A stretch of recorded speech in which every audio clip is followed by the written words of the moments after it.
Selamat pagi. Ya, eh, PAS atau Forum Akademisi Soteria. Kali ini kita akan bahas tentang kurikulum ya. Ini yang saya kira penting karena ini yang menjadi peta ya atau kompas kalau istilahnya sekarang Google Maps ya di STT ini adalah kurikulum. Nah, tetapi saya ingin mengajak kalian untuk memahaminya di dalam perspektif teologi. Karena kurikulum kita adalah kurikulum teologi. Sehingga saya ingin kalian melihat segala sesuatu ya, seperti nanti melihat kuliah, melihat pelajaran, mata kuliah, bahkan kurikulum ya ini penting buat mahasiswa, buat para dosen. Nah, melihatnya dari kacamata teologi. Ya, ya memang kita menyusun kurikulum itu atau belajar itu ya bisa banyak perspektif kita pakai ya. Misalnya dari perspektif ilmu pendidikan atau pedagogi ya atau pelajaran seperti pendidikan. Ataupun kita bisa lihat dari sisi kepemimpinan ataupun disiplin ilmu lainnya ya. Tetapi kali ini saya ingin mengajak kalian untuk melihat dari sisi teologi, khususnya pandangan dari Bapak Gereja yang bernama Maximus Sang Pengaku Iman. Kelihatan ya. Nah, apa tujuan kalian hadir di tempat ini mendengarkan saya bercerita gitu? Tujuannya adalah kalian memahami ya, nanti bisa memahami dan mempraktikkannya apa yang menjadi visi dan misi dari sekolah ini. Jadi visi dan misi itu bukan cuma setahun sekali diingatkan ya, tetapi harus rutin. Nah, baik nanti di dalam chapel seperti khotbah ya di kelas-kelas ataupun di forum kalau saya isi saya akan selalu mengarahkan kalian untuk mencapai visi atau misi dari sekolah ini. Ya, nah kali ini saya ingin kalian melihat bagaimana kurikulum sekolah kita ini dirancang untuk mencapai visi dan misi. Ya, oke, ini kebaca nggak tulisannya? Baca ya, gedein lagi. Nah, ada satu pertanyaan penting buat kita sekarang. Bagaimana seluruh perjalanan studi Anda di STT Soteria dari semester pertama hingga semester berapa ini? Ada yang udah ke-9 bahkan ya, atau 7. Nah, membentuk Anda secara utuh untuk menggenapi visi dan misi sekolah ini. Jadi di awal saya katakan, kurikulum itu seperti peta atau Google Maps-nya. Ya, apa fungsi dari peta atau Google Maps? Hah? Petunjuk mengarahkan atau petunjuk untuk apa? Dia kemana? Ke iya, ke satu tujuan yang kita mau pergi kan. Misalnya kamu mau ke Dieng. Nah, kamu nggak tahu jalan mana ke Dieng. Kalau Pancuran 7 udah tahu lah ya. Oke, misalnya ke Dieng. Nah, kita butuh peta, kita butuh map supaya kita bisa sampai ke Dieng. Dieng adalah tujuannya. Nah, sedangkan peta Google Maps itu apa? Bukan tujuan, tetapi apa? Petunjuk, alat, ya kan? Alat mengantar kita sampai tujuan. Nah, kurikulum yang kalian setiap hari pelajari, ini setiap hari ya. Senin sampai Jumat. Begitu kamu masuk di kelas, misalnya kelas Bu Monika hari ini, nanti kelas saya, ada kelas Pak Yaro dan sebagainya. Itu kalian sedang diarahkan sesuai dengan kurikulum sekolah ini. Ada pelajaran ini, setiap minggunya ada topik ini, topik itu, ya kan? Misalnya kamu sama saya, oh belajar doktrin ini, doktrin itu. Nah itu semua ada di dalam kurikulum. Cuma problemnya adalah kita banyak mata kuliah, benar ya? Ada sekitar 70 sampai ya sekitar 70-an dulu sampai hampir 100. Sekarang saya udah banyak kurangi. Sekitar 70 mata kuliah. Tetapi bagaimana itu membentuk kamu untuk mencapai visi atau misi. Karena kalau ada maps, ada peta, tapi justru ngantar kamu masuk ke sawah untuk apa? Benar nggak? Kan ada Google Maps, diikuti terus, tapi ujung-ujungnya masuk ke mana, Hartono? Nah, kamu hampir alami nggak tuh? Ya, masuk ke sawah, masuk ke jurang, nah itu berbahaya. Tetapi kurikulum yang kita rancang adalah untuk mau mencapai visi dan misi ini. Nah, bagaimana perjalanan saudara? Belajar ini, belajar itu, akhirnya apa tercapai nggak tujuannya? Apa visi misi sekolah dulu ya? Nah, mungkin saya ingatkan lagi, visi sekolah itu apa?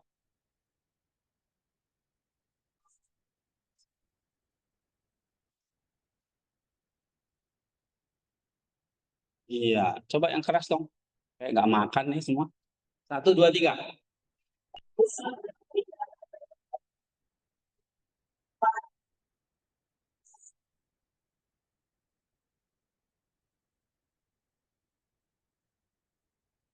Oke, itu visi. Lalu untuk apa kalian di sini? Pada akhirnya nanti bermisi. Ya kan? Apa itu? Mendidik.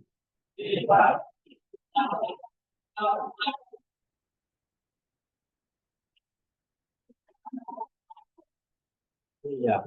Kamu sampai ke dianya adalah kamu menjadi pemimpin sahabat yang memimpin orang lain dengan hati, dengan intelek, dengan tangan yang terang, ya, menjadi pemimpin yang memimpin orang lain untuk Kristus.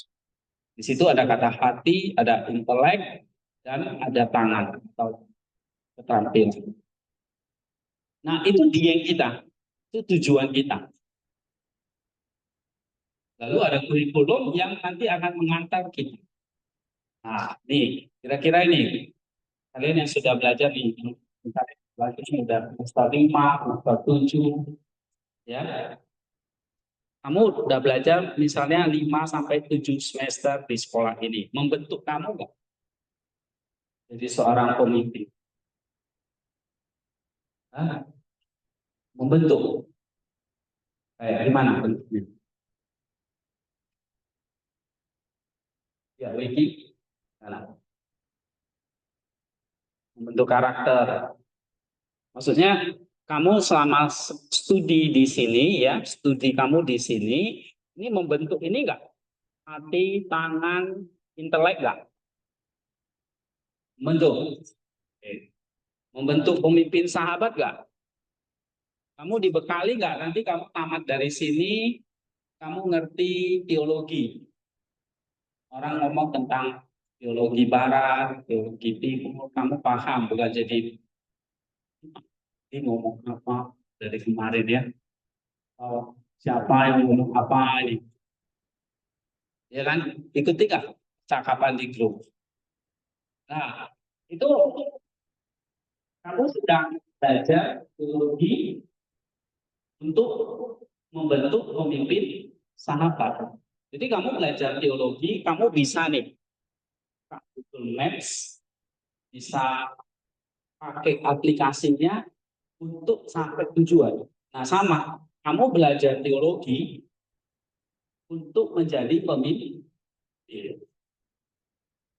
kan untuk jadi yang lain, jadi pemimpin. Ya. Nah, di sini gimana? Kalau yang tadi sebelah kiri saya oke, yang di tengah bagaimana? Hah?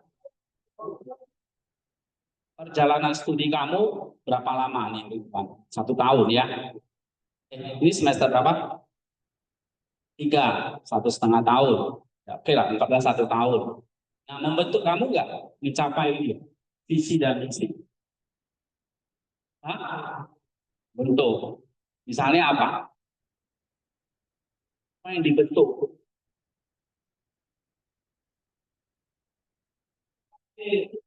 Terampil ya. Terampil apa sekarang? Oh, kalau terampil nyolong, berarti apakah dosen kita di sini ngajarin itu? Oke. Jadi terampil apa?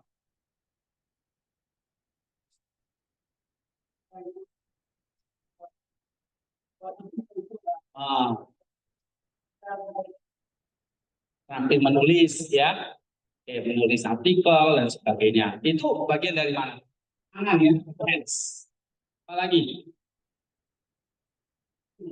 Hati. Hatinya kayak gimana? Tambah sehat, tambah parah. Hah? Eh, kamu suruh berhenti. Apa? Enggak.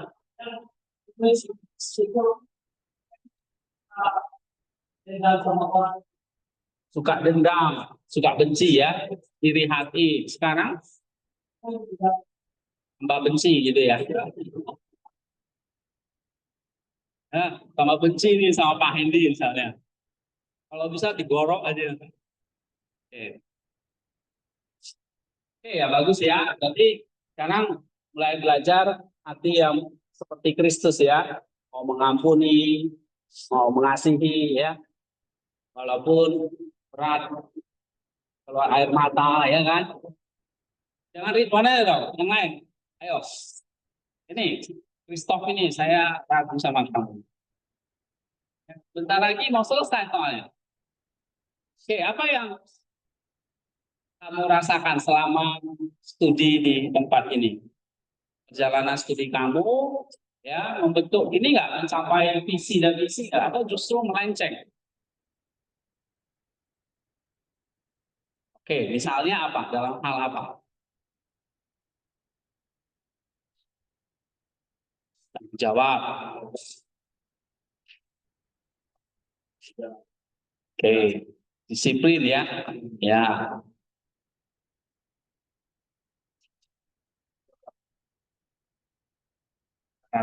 taatan ya. Ya, yang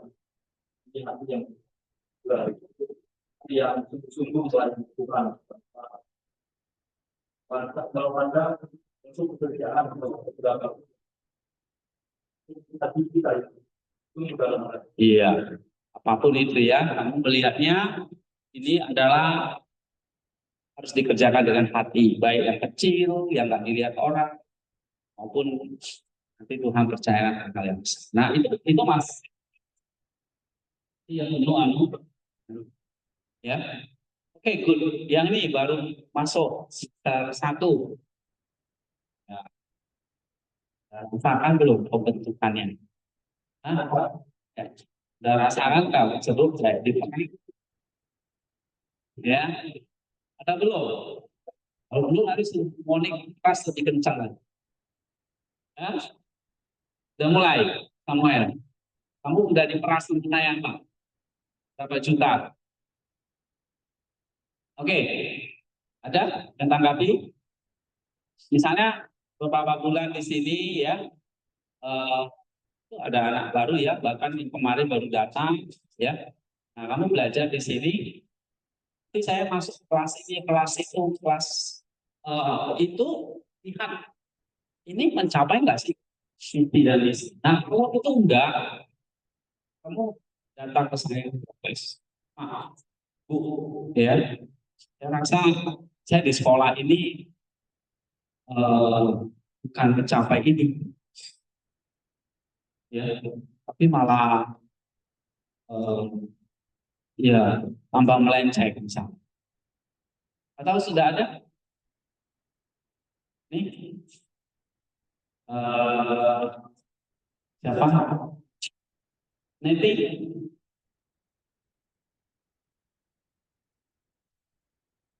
sudah tahu visi dan misi sekolah? Ini dia, terutama Jeswin, nah, baru gabung. Kamu ada di tempat ini, ya.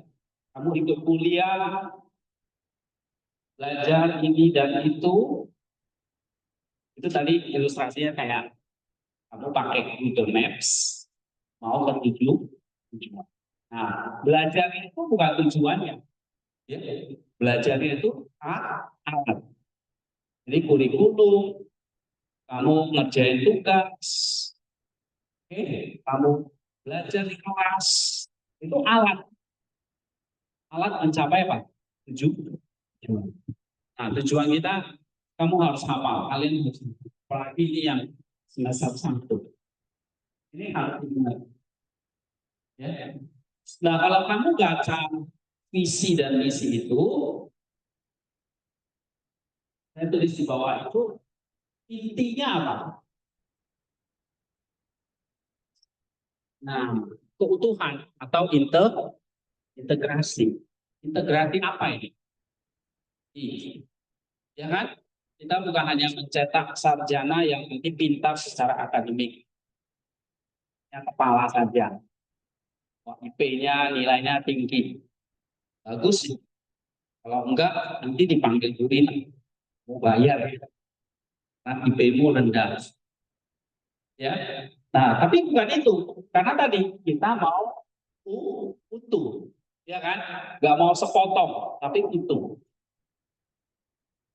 Misalnya kayak handphonemu nih, ada handphonemu, ada Google Maps ini, tapi nggak ada kuota internet, bisa nggak? Nggak bisa. Ya kan? Nah sama kamu mau jadi pemimpin sahabat nanti, kamu pintar secara akademik, tapi nggak cukup. Nah kamu harus nilai secara spiritual. Tapi itu nggak cukup, harus terampil dalam pelayanan. Nah, makanya, ya kenapa setiap hari Minggu misalnya tuh saya agak cerewet, suruh kalian itu minimal salam sama,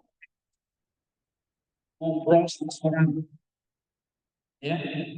Jangan nanti kamu ngobrol sama si Firda, malah nanti dicurigai pacar.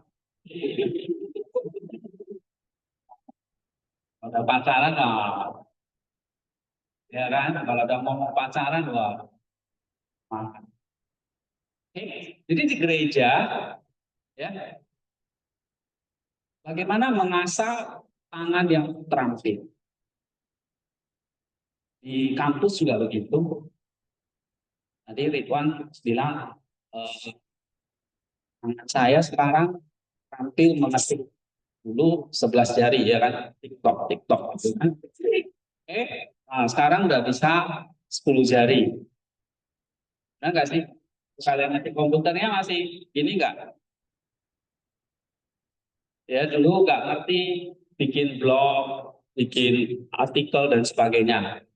Ya itu terampil dalam banyak hal ya dalam pelayanan. Kalian sekarang diajari, kita bekalin apa? Public speaking. Ya. Ini semua dapat giliran. Dibekalin tangan pelayanan di sini supaya, nah, khotbah, pimpin ujian, ya kan, dan sebagainya. Nah itu adalah salah satu tangan yang kita mau bentuk. Oke, tapi tujuannya apa sih? Eh, kita punya visi dan misi ini tujuannya pada akhirnya apa? Kamu membentuk seorang pribadi yang utuh, di mana ketiga aspek ini ya, kepala, tangan, hati itu menyatu, bekerja secara harmonis, nah mencerminkan Kristus sebagai sang sahabat sejati. Nah ini yang kita harus pegang. Ya. Jadi diet kita nih, tujuan kita apa? Kamu menjadi seorang pribadi yang utuh, di mana tiga aspek ini menyatu dan bekerja secara harmonis, mencerminkan Kristus sang sahabat sejati. Nah, ini yang outputnya, yang waktu kamu nanti lulus dari sekolah ini, kamu menjadi seorang pribadi yang utuh, kan terpecah-pecah. Artinya kayak tadi, kamu cuma pintar, di tangan tidak terampil, hidupnya tidak kudus. Banyak ya, pelayanan di gereja terampil banget, oh basic, suruh ini itu cepat, bahkan rela berkorban pakai duit. Tapi hidupnya di luar itu kacau. Dia main judi, dia main perempuan, dan sebagainya. Nah, ini yang kita nggak mau. Banyak sekarang terjadi. Mau itu aktivis gereja, mau bahkan hamba Tuhan atau pendeta pun, hidupnya tidak utuh. Di depan, baik. Tapi kehidupan pribadinya tidak utuh. Nah, itu yang kita tahu. Mulai dari sekarang, ya, ingat kamu ada di sekolah ini tadi mau mencapai seorang pribadi yang utuh, seorang pemimpin yang mencerminkan susah. Gambarnya, polanya, teladannya, contohnya itu Kristus. Ya, contohnya bukan itu Kristus. Nah, cuma problemnya adalah nanti kalau kamu belajar Maksimus, kamu juga adalah Kristusnya. Jadi gini, misalnya siapa Safat nggak bisa, jangan teladan. Ini cowok brengsek, ya, suka main perempuan, suka judi, suka rokok, suka apa lagi, suka cowok. Pokoknya semua dosa ada sama kamu. Jangan teladani aku nggak Firda, teladani Yesus. Kita ngomong gitu kan enak ya, ya kan? Jangan ikut aku, ikut Yesus saja. Nah, itu namanya kasihan Yesusnya. Padahal kamu juga harus sempurna seperti Kristus. Nah, seperti yang dikatakan Rasul Paulus, teladani aku sama seperti aku meneladani Kristus. Ya. Jadi kita harus berani ngomong, teladani aku sama seperti meneladani Kristus. Nah, itu baru utuh. Jadi kalau cuma hanya Kristus saja, nggak utuh. Jadi kamu harus jadi pribadi yang utuh. Jadi integratif. Kamu utuh seperti Kristus utuh. Ya, kita nggak ngomong teladani Kristus, jangan aku orang berdosa. Bukan itu yang kita mau. Oke? Nah, kemudian sekarang kita lihat ya, kenapa ini penting ya, Tuhan menjadi pribadi yang utuh, yang mencerminkan tadi Kristus ya sebagai sang sahabat. Nah, Maximus di sini mengajarkan bahwa manusia itu diciptakan sebagai mikrokosmos. Ya, ini belajar ini. Kita adalah mikrokosmos, sebuah alam semesta kecil yang dalam dirinya merangkum seluruh cipta. Jadi April ini adalah mikrokosmos. Setiap pribadi di sini adalah mikrokosmos. Artinya apa? Kamu adalah alam semesta kecil. Jadi kalau saya bilang kamu tuh Kristus kecil, betul, karena kamu adalah ciptaan Kristus yang kecil, alam semesta kecil. Kamu dicipta dari siapa? Sama siapa? Kamu dicipta oleh siapa? Kristus, sang logos yang besar. Kamu adalah logos kecil. Ya, kamu adalah alam semesta kecil. Sehingga tujuan akhir hidup manusia itu adalah apa? Capai teosis. Itu harus diingat. Kamu belajar di STT Soteria, ya, sama Pak Hendy, nah, mesti ngerti ini. Kamu mencapai tujuan akhir hidupmu mencapai apa? Teosis. Nah, teosis itu akan satu pribadi yang utuh. Nah, ini dia. Oke.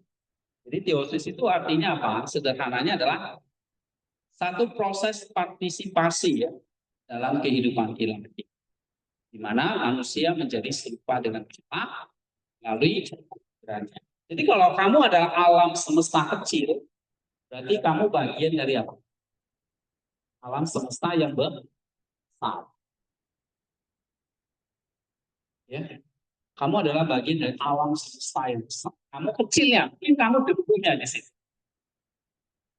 Tapi kita bagian dari alam semesta yang besar. Nah, kalau kita bagian dari alam semesta yang besar, pertanyaannya adalah alam semesta yang besar itu diciptakan oleh siapa? Sang Logos, Kristus itu. Jadi kita berasal dari Sang Logos. Ya. Nah, itu kita harus ingat. Itulah yang kita sebut sebagai kita berpartisipasi. Tahu berpartisipasi artinya? Ikut serta. Ya, kamu ikut serta. Ambil bagian, itu partisipasi. Ambil bagian apa? Dalam kehidupan ilahi. Jadi kehidupan ilahi itu adalah kehidupan di dalam alam semesta. Jadi bukan tunggu nanti kamu masuk surga. Di sini, di alam semesta ini kehidupan ilahi terjadi. Ya, karena kamu berasal dari siapa? Sang Logos. Ya. Nah, bagaimana aku bisa berpartisipasi nih dalam kehidupan alam semesta ini? Ya, dalam kehidupan sekarang ini. Nah, Maximus menekankan pentingnya di sini integrasi total dalam diri manusia. Seringkali ya yang membuat kita tidak bisa selaras dengan kehendak ilahi. Jadi sekali lagi ya, alam semesta ini siapa yang atur? Logos. Nah, Logos itu siapa? Kristus. Dialah sang ilahi. Kita satu titik di dalamnya dari kehidupan ilahi itu, dari kehidupan alam semesta. Ya. Jadi kalau kalian belajar di teologi itu ada namanya logos atau logoi. Nah, kamu logos kecil. Ya. Nah, kita diajak masuk ke situ. Cuma masalahnya adalah kita secara bebas ya tidak hidup sesuai dengan kehendak ilahi itu. Karena apa?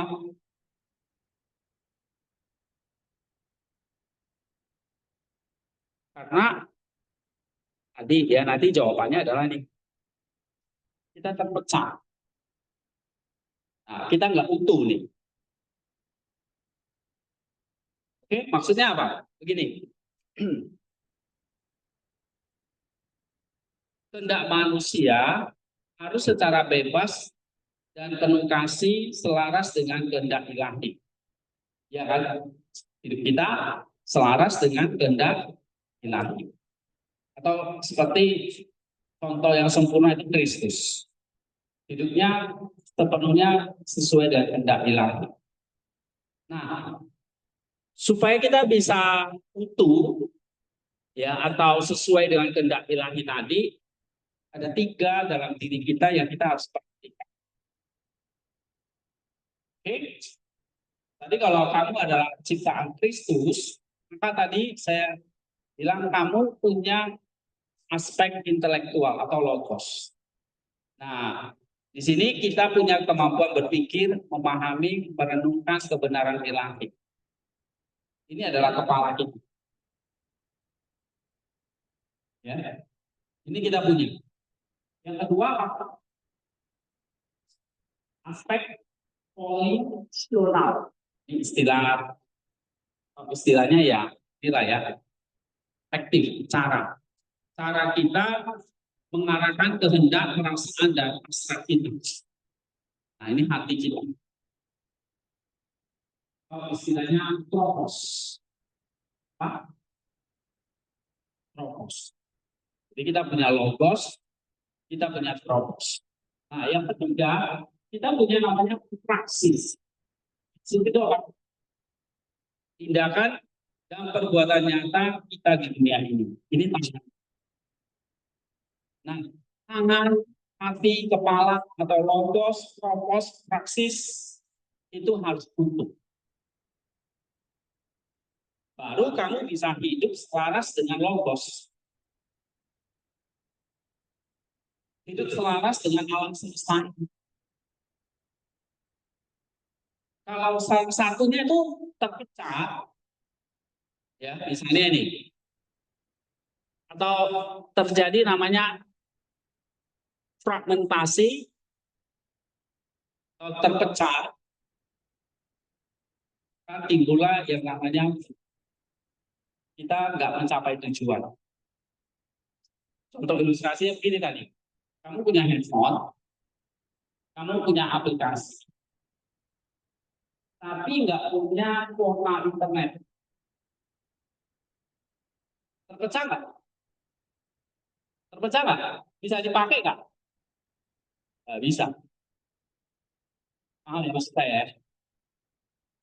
Kalau mau pakai Google Maps, pertama kamu harus punya HP, benar? Lalu HP-mu harus diinstal aplikasinya, misalnya apa? Google Maps, ya kan? Lalu ya kamu harus punya kuota. Kalau salah satunya nggak ada gimana? Bisa? Nggak bisa. Nah, sama dalam diri manusia, kamu punya apa? Hati, kepala, tangan, atau logos, tropos, praksis. Kalau salah satunya nggak ada, itu namanya terpecah. Berarti Google Maps-nya atau kamu bisa akses Google Maps? Nggak bisa. Lalu kamu bisa nyampe tujuan? Nggak bisa. Nah, kalau dalam diri kita, hati, kepala, tangan itu terpecah, kamu bisa mencapai tujuan? Kamu bisa menjadi pribadi yang utuh? Ya. Ini asal saya khotbah pasti ribut. Oke, paham nggak maksud saya? Ya. Nah, misalnya ini, hati, pikiran, terpisah dari rasa tahu. Ini terpecah. Kita tahu apa yang benar, kita tahu apa yang benar. Tapi kita tidak merasakannya atau tidak mencintainya. Nah, maka intelek kita atau kepala kita jadi tinggi dan arogan, sombong. Kenapa ada orang sombong, arogan?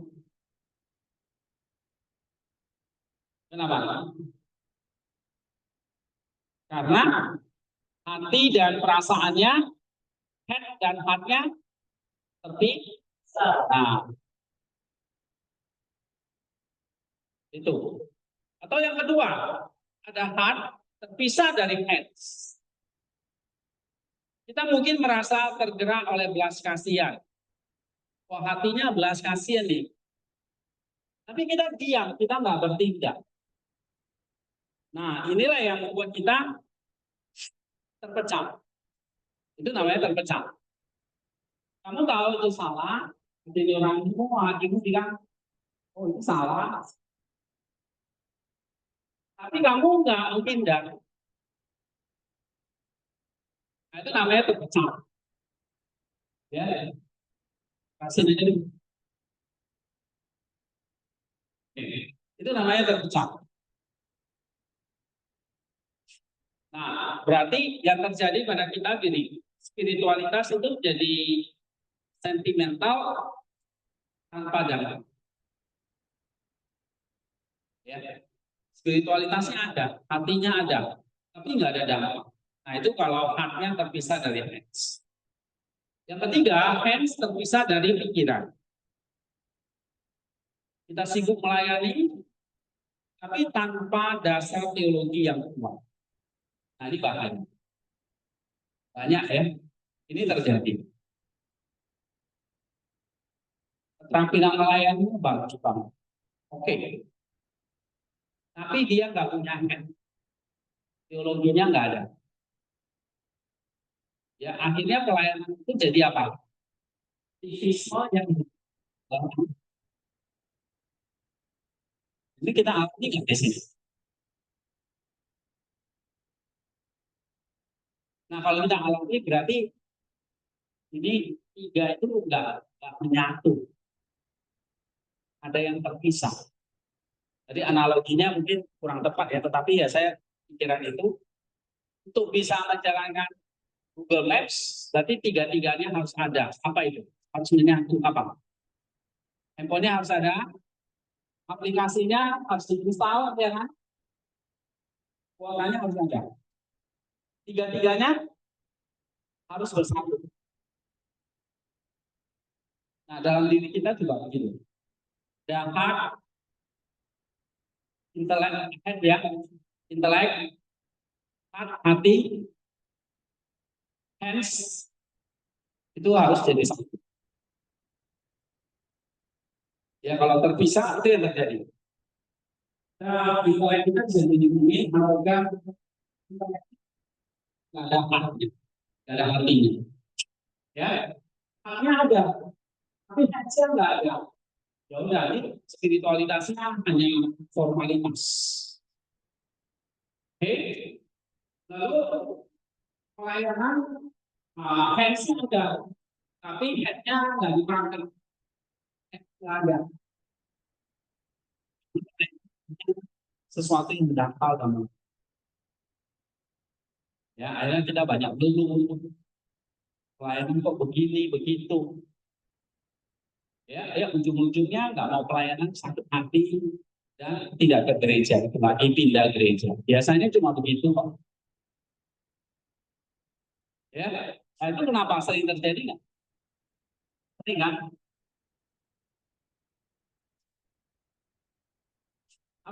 Apa yang menyebabkannya? Ah, iya, hands-nya ada, tapi head-nya tidak ada. Nah, makanya di sekolah ini diajarkan tiga-tiga supaya nggak terjadi. Ya, tiga-tiga ini diajarkan.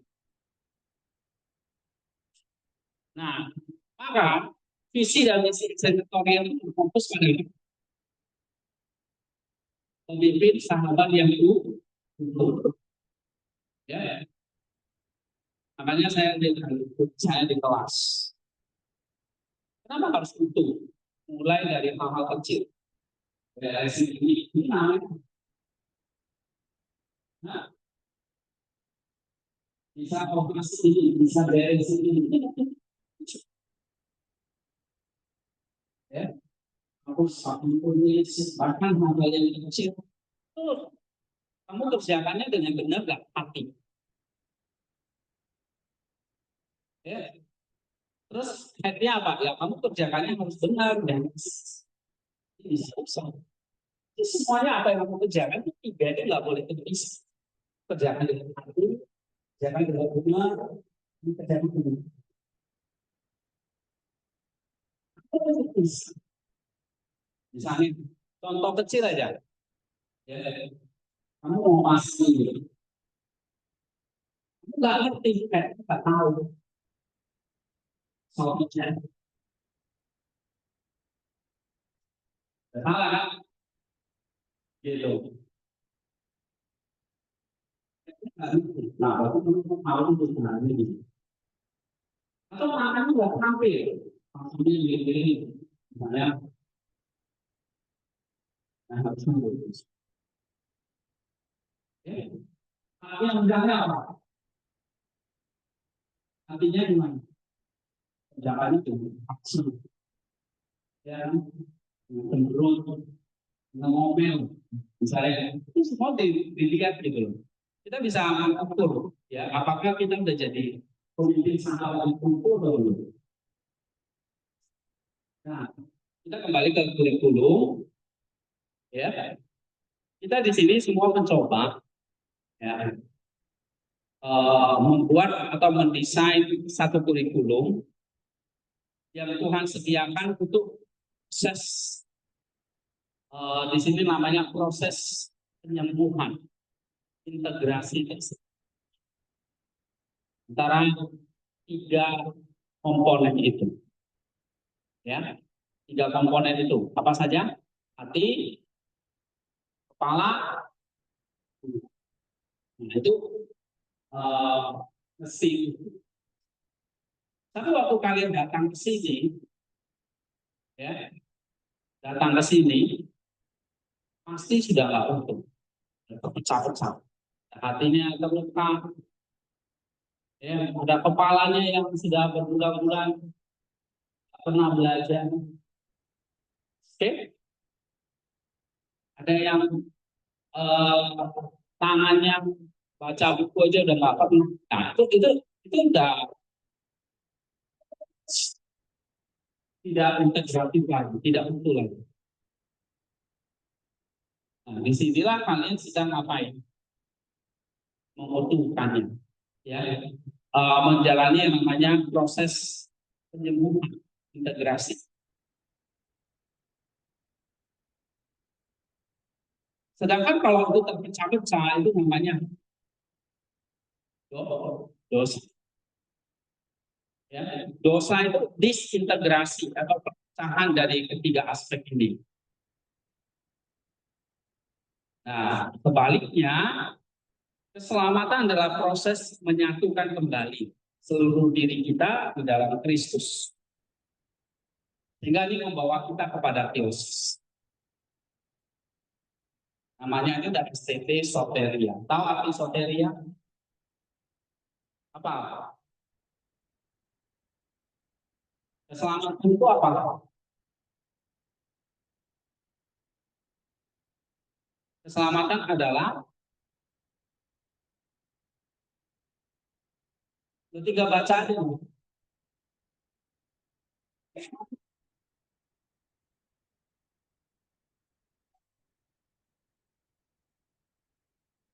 Coba baca ini. Satu, dua, tiga.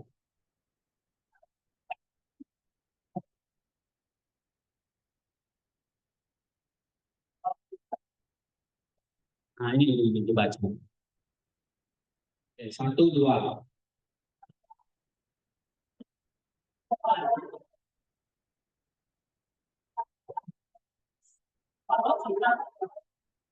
Itu. Jadi karena di tempat ini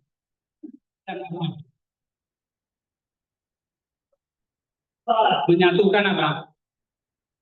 Menyatukan apa? Ya, apa itu? Menyatukan apa? Menyatukan apa tadi? Hati itu harus, jangan kayak gini, jangan yang ini. Ini terus kira seperti sana. Ini kita nggak mau. Tapi ya memang ini yang kita alami ya. Sebelum ke sini, saya juga semua lah kita alami. Sebelum ke sini, kamu ini nggak beres ya, lolosnya, ongkosnya, hasilnya itu terpecah-pecah. Atau headnya, hardnya, headnya nggak utuh. Nah, kamu ada di sekolah ini untuk ngapain? Menyatukan kembali.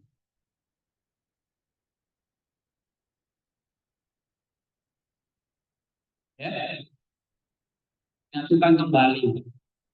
Aku, hatimu, kepalamu dengan tangan.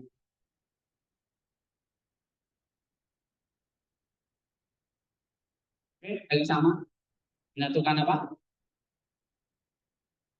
Kamu dari tadi ngantuk, nggak konsen, lihat mau lihat situ di sana, mau kerja sekalian juga boleh. Nah, ada yang mau apply jadi tukang batu, tukang semen. Nanti saya bilang Pak Santos. Eli sama mau ikut. Apa Eli sama? Menyatukan apa? Iya, hati, pikiran, dan oke, sampai di sini ada yang bertanya nggak? Paham? Ya? Paham belum? Ini Fani. Paham. Ini Sarfat. Paham. Ini Hermawan. Paham. Oke, kalau paham, tiga-tiganya sini. Ya, enggak usah. Ini satu, dua. Nah, nah, ya Sarfat. Hmm. Ngapain ya? Joget? Oke. Tadi dia bilang paham ya. Oke. Nah, misalnya nih ya, ini ada satu studi kasus. Eh, kan kalian setiap hari ada yang namanya kerja rutin. Oke. Nah, misalnya nih, Fani yang koordinir. Oke. Hermawan yang perilaku mandornya. Nah, apa tukangnya yang kerja. Ternyata si Hermawan lapor sama Fani. Fani, itu sahabat. Tadi kan kamu suruh dia ruangan ini. Dia nggak ngepel, dia cuma sapu. Dia ngepel, tapi dia nggak sapu. Dia langsung ngepel. Oke, nggak kasus ya. Si satpa untuk ngepelnya salah prosedur. Dia malas nyapu, langsung. Harusnya apa? Sampai seluruh sama dilihat nggak? Kemudian kan, nah, dengan mama yang mendahului menentukan si sahabat itu sahabat. Oke, nah, aneh-aneh adalah kalau kamu belajar Maximus hari ini, gimana kamu dengan mengatasi hal itu? Ini contoh kecil ya kan, tapi sering terjadi sehari-hari. Kira apa? Itu aja. Nggak utuh dia. Ya, kalau menurut saya, yang satu orang yang itu baru. Menyuruh satu ulang. Oke, berarti kamu akan panggil Sarpat. Sarpat, sini kamu. Kamu satu ulang. Pel ulang gitu ya. Satu dulu baru pel. Kira-kira gitu betul nggak? Nah, misalnya nih, sebelum kamu menyuruh si Sarpat, ya, kamu harusnya lakukan apa dulu? Langsung bertanya sama Hermawan, atau kamu cek, atau kamu tanya di Sarpat, atau kamu langsung marahin, sini kamu, sudah Pak, sapu lagi, atau gimana Pak? Yang lengkap dong. Dicek, Cek. dicek dulu, habis itu pastikan apakah yang bisa lakukan sama orang itu benar atau tidak. Nah, Baru habis itu baru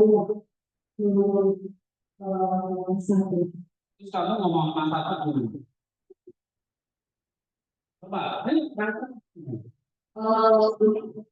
Saya mencoba itu kalau yang itu hasil virus pelajaran itu jangan sembarang. Ingat ya kalimatnya yang pen harus dengan yang itu lurus, jangan sembarang itu. Oke, baik. Dan juga harus jadi kita lakukan kebersihan. Karena ya bersih, jangan sampai ya. Kalau saya masuk ke gadget ini, itu baik. Saya ulang ya, dulu ya.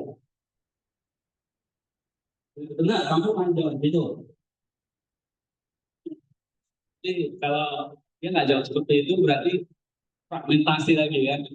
Ya, coba ya. Kita akan sebentar. Kalau kamu mengecek, itu panggilan dan itu artinya itu sudah ada yang benar nggak? Bagus nggak? Bagus ya. Itu kamu berarti menggunakan apa? Oh, ya kan? Pakai intelektu dong, pikir. Iya, saya make sure, memastikan. Jangan sampai nanti saya panggil si Sarfat, ternyata salah pula kan saya malu. Ya, oke, kawan, thank you infonya. Saya pastikan dulu ya. Oh iya benar. Ya, itu pakai. Ya. Terus kamu panggil si Sarfat, kamu kasih tahu, Pak, itu harusnya begini, begini. Ya, arti yang itu pakai apa? Nah, ya, nah. Oke, baru terus kamu perintahkan dia bersihkan lagi. Betul. Oke, jadi misalnya itu contoh yang bagus ya. Dalam setiap hal kita harus pertimbangkan tiga ini. Heart, hands, head. Ya, atau ya dibalik-balik bawah. Jadi tiga itu harus ada. Nah itu maksud saya. Ini kita sedang menyatukan kembali diri kita. Nah ini kadang-kadang sulit. Kita cuma kadang-kadang pakai apa? Biasanya kalau perempuan itu suka pakainya apa? Ya perasaannya jangan otaknya nggak dipakai, ya kan? Akhirnya putus cinta gantung diri. Nah itu karena apa? Nah kalau laki-laki gimana? Headnya, headnya nggak ada. Ya perempuan ditabuk aja misalnya gitu. Oke, nah ini satu contoh yang bagus ya. Jadi kita sekarang apapun yang kami kerjakan, kurikulum kita itu adalah mengajar itu menuju visi tadi, menyatukan seluruh tiga aspek. Oke, ya, thank you. Ya. Nah, ini saya sudah selesai, maksudnya adalah nanti di tiap semester, ya, misalnya semester 1 dan 2, kalian akan banyak diisi memang FM. Karena itu fondasi. Makanya kalian belajar nih banyak nih. Ada teologi timur, IPN, primer, dan sebagainya. Fondasinya dulu mesti kuat. Ya, nanti semester 3 sampai semester 5 itu pendalaman. Kamu belajar histologi, belajar klimatologi, belajar sejarah, bahkan belajar bahasa, eksegesis. Mulai kan? Ini ya, yang semester 3 sampai 5. Udah mulai mendalam itu. Kalau masih dasar-dasar, ya enggak. Ya, itu tidak ada semester. Kalau data-data doang, ya, maka setiap teman baru nanti semester 6 sampai 7 Ya, kita cuma punya 7 semester di sini. Di semester 8, kamu akan semester 8 itu adalah ini. Ya. Nah, semester 6 dan 7 itu sintesis. Jadi kamu sudah bisa memikirkan dari berbagai ya. Nah, itu nanti ada mata kuliah namanya seminar, belajar Eastern dan Western dalam titik perjumpaan, ya. Itu ada mata kuliah. Nah, itu kepala ya. Lalu hatinya apa? Untuk membentuk hati di semester 1, 2 disiplin rohani. Ya, maka ada pelajaran apa? Spiritual dan disiplin. Nah, di semester 3, 4, 5 itu pembentukan karakter. Hanya ada mata kuliah nanti teologi 3H, ada mata kuliah etos pelayanan dan perwakilan. Terus semester 6, 7, 8 itu diajari tentang filosofi, kebijaksanaan hidup. Oke? Itu yang ingat. Nah, untuk pembentukan tangan sendiri ada studi. Misalnya mata kuliah homiletika, mata kuliah teologi pastoral, manajemen organisasi gereja, kewirausahaan itu adalah membentuk hands, ya pastoral dan sebagainya. Nah, tapi juga belajar kepemimpinan sahabat, friend leadership. Oke, itu hands. Dan puncaknya ya memang nanti kalian menjalani magang ya. Istilahnya praktik pelayanan selama 1 semester. Nah, itu ya kalau kita lihat dari kurikulumnya ya. Oke, ini sebetulnya saya ada studi kasus ya. Tapi udah nggak usah, tadi udah contoh sederhana. Ya, contoh sederhana.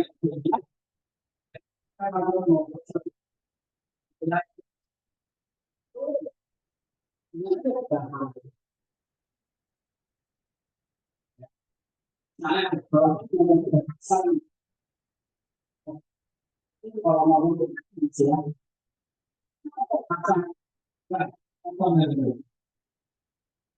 di sini ada protokol. Itu kan ya kan? Karena di sini artinya itu,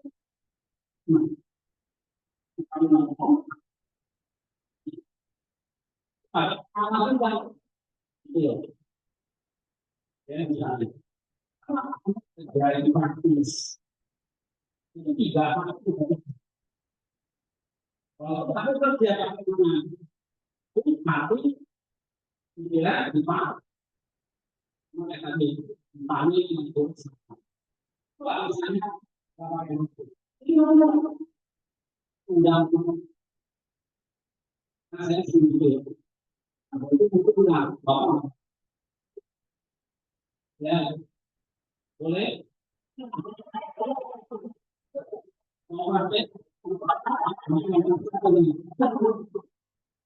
oke ya di sinilah kita proses menjalani seperti itu. Karena Samuel ya kan sama Delon, yuk kita keluar beli minum, godaan datang Samuel kita beli rokok. Kemarin Pak Pendeta udah datang kasih duit kan, ya kan? Jadi kalau misalnya hal seperti itu ada ajakan teman itu berbuat dosa misalnya gimana? Nah, ya headmu kan jalan ya, enggak ini hatimu bikin, nah, mulutmu kamu ngomong tolak. Tapi kalau hatimu udah setuju, ya mulutmu iya. Nah, gitu ya. Oke, jadi 3H ini kita pakai sebagai ya. Maka kurikulum kita itu dirancang untuk menyambungkan apa?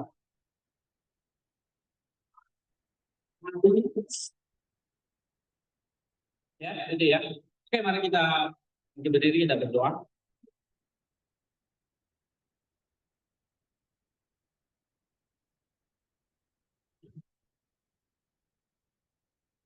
Terima kasih Tuhan kami di sekolah ini karena hal yang kebetulan.